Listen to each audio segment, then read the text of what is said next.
एक गांव में भागवत कथा का आयोजन किया गया। पंडित जी भागवत कथा सुनाने आए। पूरे सप्ताह कथा वाचन चला। पूर्णाहुति पर दान दक्षिणा की सामग्री इकट्ठा कर घोड़े पर बैठकर पंडित जी रवाना होने लगे। उसी गांव में एक सीधा साधा निर्धन किसान भी रहता था, जिसका नाम था धन्ना जाट। धन्ना जाट ने उनके पांव पकड़ लिए। वह बोला, पंडित जी महाराज, आपने कहा था कि जो ठाकुर जी की सेवा करता है उसका बेड़ा पार हो जाता है। आप तो जा रहे हैं।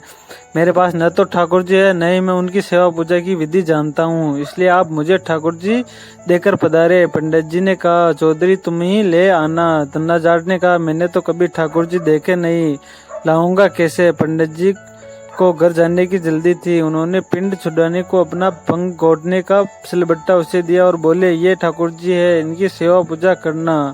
धन्ना जाट ने कहा, महाराज मैं सेवा पूजा की विधि भी नहीं जानता, आप ही बताइए। पंडित जी ने कहा, पहले स्वयं नहाना, फिर ठाकुर जी को नहलाना, इन्हें भोग चढ़ाकर तत्पश्चात प्रसाद ग्रहण करना। इतना कहकर पंडित जी ने घोड़े को एड़ी लगाए हुए चल दिए। धन्ना सीधा एवं सरल व्यक्ति था। पंडित जी के कहे अनुसार सिलबट्टे को बतौर ठाकुर जी अपने घर में स्थापित कर दिया।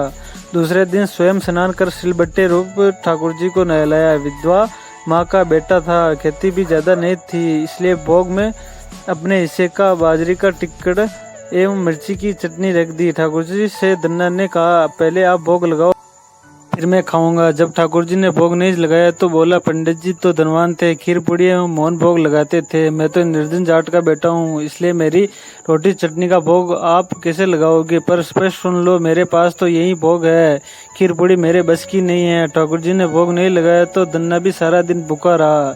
इसी तरह रोज एक बाजरे का ताजा टिक्कड़ एवं मिर्ची की चटनी रख देता एवं भोग लगाने की प्रार्थना करता।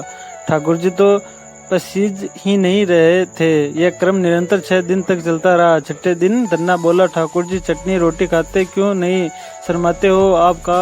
कहो तो मैं आके मूंद लूं, फिर खा लो। ठाकुर जी ने फिर भी भोग नहीं लगाया। धन्ना भी भूखा पैसा था। 7वें दिन धन्ना झट बुद्धि पर उतर आया, फूट फूट कर रोने लगा एवं कहने लगा कि सुना था आप दीन दयालु हो, पर आप भी निर्धन की कहाँ सुनते हो। मेरा रखा यह टिक्कड़ एवं चटनी खाकर नहीं खाते हो तो मत खाओ, अब मुझे भी नहीं जीना है। इतना कहकर उसने सिलबट्टा उठाया और फिर सिर फोड़ने को तैयार हुआ। अचानक सिलबट्टे से एक प्रकाश पुंज प्रकट हुआ एवं धन्ना का हाथ पकड़कर कहा, देख धन्ना, मैं तेरी चटनी टिक्कड़ खा रहा हूँ। ठाकुर जी बाजरे का टिक्कड़ एवं मिर्ची की चटनी मजे से खा रहे थे। जब आधा टिक्कड़ खा लिया तो धन्ना बोला, क्या ठाकुर जी मेरा पूरा टिक्कड़ खा जाओगे?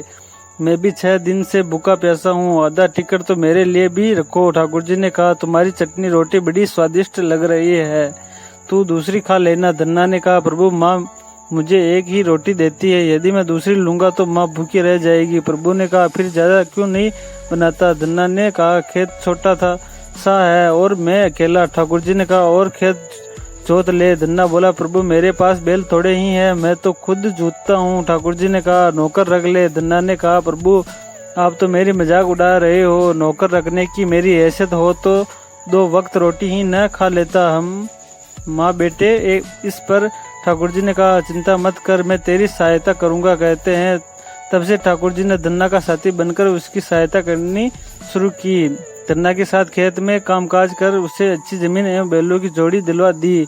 कुछ अरसे बाद घर में गाय भी आ गई, मकान भी पक्का बन गया, सवारी के लिए घोड़ा आ गया। धन्ना एक अच्छा खासा जमींदार बन गया। कई साल बाद पंडित जी पुनः धन्ना के गांव भागवत कथा करने आए। धन्ना भी उनके दर्शन को गया। प्रणाम कर बोला, पंडित जी आप तो जो ठाकुर जी देकर गए वे 6 दिन तो भूखे प्यासे रहे हैं, मुझे भी भूखा प्यासा रखा। 7वें दिन उन्होंने भूख के मारे परेशान होकर मुझे निर्धन की रोटी खा ली। उनकी इतनी कृपा है कि खेत तो मेरे कंधे से कंधा मिलाकर हर काम में सहायता करते हैं। अब तो घर में गाय भी है, 7 दिन का घी दूध का सीधा यानी बंदी का घी दूध मैं भी भेजूंगा। पंडित जी ने सोचा, मूर्ख व्यक्ति है, मैं तो बांग घोटने का सिलबट्टा देकर गया था। गांव में पहुंचने पर लोगों ने बताया कि चमत्कार तो हुआ है, धन्ना अब निर्धन नहीं रहा, जमींदार बन गया है। दूसरे दिन पंडित जी ने धन्ना से कहा, कल कथा सुनने आओ तो मेरे अपने साथ अपने उस साथी को ले कर आना जो तुम्हारे साथ खेत में काम करता है। घर आकर धन्ना ने प्रभु से निवेदन किया कि कथा में चलो, तो प्रभु ने कहा,